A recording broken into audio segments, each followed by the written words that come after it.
வியாதி நம்ம ஊரில் நிறைய அளவில் சாப்பிடும் போதும் வித்தியாசமாக சாப்பிடும் போதும் தேவையில்லாத சாப்பிடும் போதும் அதிகரிக்குதுங்கிறதுக்கு ப்ரூஃப் இருக்கு.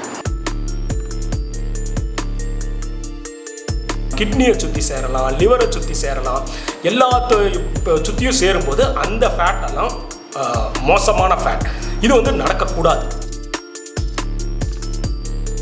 நம்ம ஊரில் நிறைய பேர் ஒல்லியாக இருக்க மாதிரி இருக்கு. என்னையே எடுத்துக்கோங்க, என்னோட ஃபேட் பர்சன்டேஜ் கண்டிப்பாக ஹையராக தான் இருக்கும். ஏன் இந்தியன்ஸ்க்கு இந்த மாதிரி ஒரு ப்ரீடிஸ்பொசிஷன்? 20 இட்லி 10 வடைன்னு சாப்பிடுவான். அவனுக்கெல்லாம் என்ன ஆகும்? எல்லாருக்கும் யூனிவர்சல்னு சொல்ல முடியாது. சில பேர் நிறைய சாப்பிட்டுமே பெருசாக வெயிட் கெயினும் இல்லாமல் ஆரோக்கியமாகவும் இருக்காங்க. சில பேருக்கு கம்மியாக சாப்பிட்டும் அதிகமாக இருக்க மாதிரி இருக்கு. இந்த வேரியேஷன் நம்ம பார்த்துக்கிட்டு தானே இருக்கோம். அப்படியெல்லாம் சொல்ல முடியாது.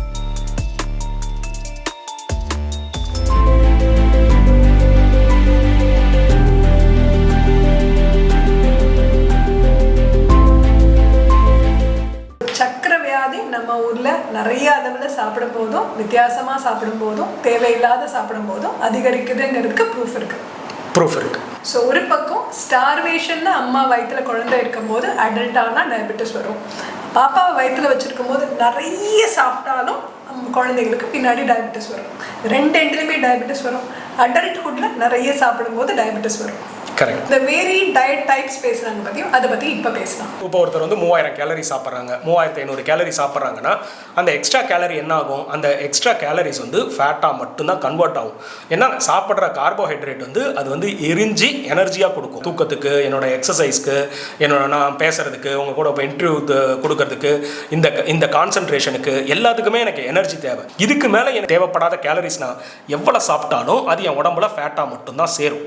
இப்படி சேரக்கூடிய ஃபேட் வந்து எங்கே சேருதுங்கிறது ரொம்ப ரொம்ப இம்பார்ட்டன்ட். அது வந்து தோலுக்கு கீழே சேர்றது வந்து a sort of good fat, subcutaneous fat அப்படின்னு சொல்லுவோம். இப்போ பெண்களுக்கு பார்த்தீங்க அப்படின்னா அது இடுப்புலையும் அவங்க பின்புறமும் சேரக்கூடிய ஃபேட் வந்து நல்ல ஃபேட். ஆனால் இந்த ஃபேட் அங்கே சேர்றதோட மட்டும் நிற்கிறது கிடையாது. இது வந்து இட் கோஸ் இன்சைடு த பாடி. இதுதான் வந்து ரொம்ப ரொம்ப ஒரு மோசமான விஷயம். We call it as visceral adiposity. இது வந்து எல்லா விசராலையும் போய் சேரும். விசராங்கிறது ஆர்கன். அது ஹார்ட்டை சுற்றி சேரலாம், பான்க்ரியாஸை சுற்றி சேரலாம், கிட்னியை சுற்றி சேரலாம், லிவரை சுற்றி சேரலாம். எல்லாத்தையும் சுற்றியும் சேரும்போது அந்த ஃபேட் எல்லாம் மோசமான ஃபேட். இது வந்து நடக்கக்கூடாது. இதுதான் இன்றைக்கி பிரச்சனை. இப்படி சேர்ற ஃபேட் எதெல்லாம் வந்து லிவரை சுற்றி சேர்ந்து நம்ம வந்து இந்த ஃபேட்டி லிவர் அப்படின்னு சொல்கிறோமோ அது வந்து மோசம். அது வந்து இப்போ லிவரை வந்து வேலை செய்யக்கூடாது. அதே மாதிரி பான்க்ரியாஸை சுற்றி எது சேருதோ அது வந்து பான்க்ரியாஸை வந்து வேலை செய்ய விட முடியாது. ஸோ பான்க்ரியாஸ் வேலை செய்யலைன்னா என்ன பண்ணும்? பான்க்ரியாஸ் வேலை செய்யலைன்னா it will not secrete any insulin. So insulin secrete ஆகலைன்னா we are all predisposed to diabetes. So இப்படி தான் வந்து நம்ம தேவைக்கு அதிகமாக சாப்பிட்ற சாப்பாடு ஃபேட்டாக கன்வெர்ட் ஆகி நமக்கு வந்து ஆப்பு வைக்குது. நம்ம ஊரில் நிறைய பேர் ஒல்லியாக இருக்க மாதிரி இருக்கு. என்னையே எடுத்துக்கோங்க, என்னோட ஃபேட் பர்சன்டேஜ் கண்டிப்பாக ஹையராக தான் இருக்கும். பட் நீங்கள் ஓவராலாக பார்த்தா ஒல்லியாக இருக்க மாதிரி தெரியுது. இது நம்ம நிறைய பேரை பார்க்குறோம். ஏன் இந்தியன்ஸ்க்கு இந்த மாதிரி ஒரு ப்ரீடிஸ்பொசிஷன்? வெளியில் இருக்க ஃபேட்டும் உள்ளில் இருக்க ஃபேட்டும் இங்கே லிங்க் அவ்வளோ இல்லையா? ஏன்னா நாங்கள் பார்க்குற எம்ஐ ஹார்ட் அட்டாக் வர்றவங்க நிறைய பேர் தின்னாதான் இருக்காங்க. பட் நீங்கள் பார்த்தீங்கன்னா 100% விசரல் டெபாசிட்டி அதிகமாக தான் இருக்குது. ரொம்ப ரொம்ப ரொம்ப ரொம்ப அற்புதமான கொஷின் இது. நம்ம ஊரில் இதை வந்து தின் ஃபேட் இந்தியன் ஃபீனோடைப் அப்படின்னு சொல்லுவாங்க. பார்க்குறதுக்கு அவன் ஒல்லியாக இருப்பான். ஆனால் அவனுக்கு வந்து ஒரு அந்த கல்யாணம் ஆன புதுசில் ஒரு தொப்பை வருது இல்லைங்களா, மாப்பிள்ளை தொப்பை அப்படிம்பாங்க. அதே மாதிரி அவங்களுக்கு வயசாக வயசாக ஒரு தொப்பை மட்டும் வந்துக்கிட்டே இருக்கும். பார்த்தா ஒல்லியாக இருக்கிற மாதிரி இருப்பான், ஆனால் தொப்பை வரும். லேடிஸும் பாருங்கள் அந்த தொப்பை வரும்.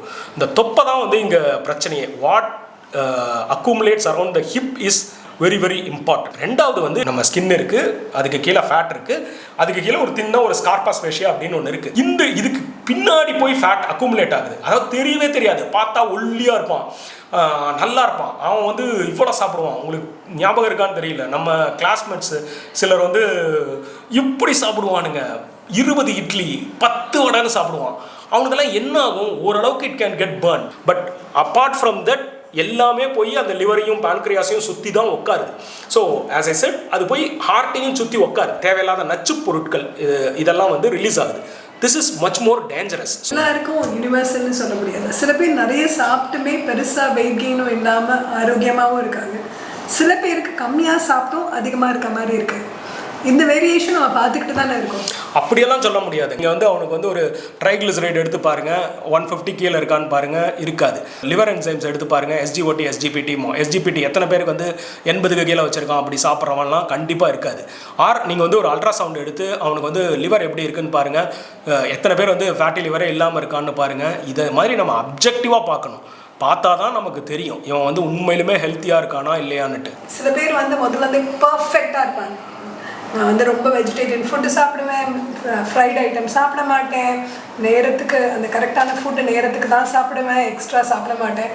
அவங்களுக்குமே ரிஸ்க் அதிகமாக தானே இருக்குது. அந்த குரூப்புமே நிறைய பேர் ஹார்ட் அட்டாக்கோடு வரதானே செய்கிறாங்க, சர்க்கரையோடு வரதானே செய்கிறாங்க. 2 விஷயம் எனக்கு சொல்லலாம். ஒன்று வந்து முன்னாபாயில் அவன் கேட்பான், ஏன் எனக்கு அப்படிம்பான். அந்த மாதிரி இது வந்து கர்மா இல்லை கிஸ்மத், நமக்கு நடக்கணும்னு இருக்கிறது நடக்க தான் செய்யும். ஸோ ஒன்றுமே பண்ண முடியாது. Probably he might be right. But இதை வந்து நம்ம இந்த சுகரு இல்லை எக்ஸ்ட்ரா கேலரிஸுங்கிற அந்த கண்ணோடையே நம்ம பார்க்கக்கூடாது. அந்த இண்டிவிஜுவல் இதெல்லாம் பண்ணாமல் இருந்தால் இதுக்கு முன்னாடியே ஹார்ட் அட்டாக்ல போய் சேர்ந்துருக்கலாம். Probably yes, perfectly yes. That is true. Epidemiological data are இந்த ப்ளூ ஜோன்ஸ்னு சொல்கிறாங்க. 100 வயதுக்கு வாழ்ந்த மனிதர்கள் எல்லாம் எப்படி வாழ்ந்துருக்காங்க அப்படின்னுட்டு நிறைய டேட்டாஸ் இருக்குது. அதில் போய் இந்த ஒக்கினவன்ஸு, இந்த கிரீஸில் இருக்கவனுங்க, சென்டினேரியன்ஸ் இன் கலிஃபோர்னியா, இந்த மாதிரி இட்டாலியில் இருக்கிறவனுங்க, அங்கெல்லாம் போய் பார்த்தீங்கன்னா எல்லா இடத்துலையும் ஒரு அண்டர்லையிங் ஃபேக்டர் ஒன்று தான். அவங்கெல்லாம் வந்து நிறைய நடந்தாங்க, இன்னும் நடக்கிறாங்க. யாரெல்லாம் இன்னும் நடக்கிறாங்களோ, யாரெல்லாம் வந்து கம்மியாக சாப்பிட்றாங்களோ, யாரெல்லாம் வந்து ஒரு ரிலீஜியஸ் பிலீஃபோடு இருக்காங்களோ அவங்கெல்லாம் நல்லா இருக்காங்க. 3 செஞ்சுரிக்கு முன்னாடி நம்ம தாத்தா பாட்டிகள் என்ன சொன்னாங்களோ அதை கேட்காம மீறிட்டு யாரெல்லாம் பண்ணுறாங்களோ அவங்களுக்கெல்லாம் அந்த லைஃப் லாங்கிவிட்டி வந்து ஆப்வியஸாக குறைஞ்சிருக்கு. ரிலீஜியஸ் பிலீஃப்ஸ் இல்லைன்னா சீக்கிரம் இறந்துடலாங்கிறீங்களா? இல்லை, அப்படி சொல்ல வரல. Religious belief also is very very important. ஏதாவது ஒன்று நம்பணும் அப்படிங்கிறது தான் அவங்க. எஸ்பெஷலி இந்த ஒக்கினவன்ஸ், நம்ம ஊரில் இந்த அமாவாசைக்கான நம்ம பேரண்ட்ஸுக்கு எப்படி வந்து இறந்து போனவர்கள் முன்னாடி தலைமுறைக்கு இது பண்ணுறோமோ, அவங்க போய் அவங்களுடைய இதில் போய் உட்காந்து அவங்களுடைய கிரேவ்யார்டில் போய் உட்காந்துக்கிட்டு அவங்க வந்து they eat in that because they remember their ancestors that day. So இது ரிலீஜியஸ் அப்படிங்கிறது கிடையாது.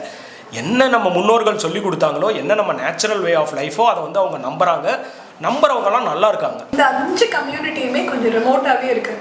ஸோ நம்ம ஊரை விட்டு வெளியே போயிட்டோம்னா நிறைய நாள் உயிர் வாழலாம்.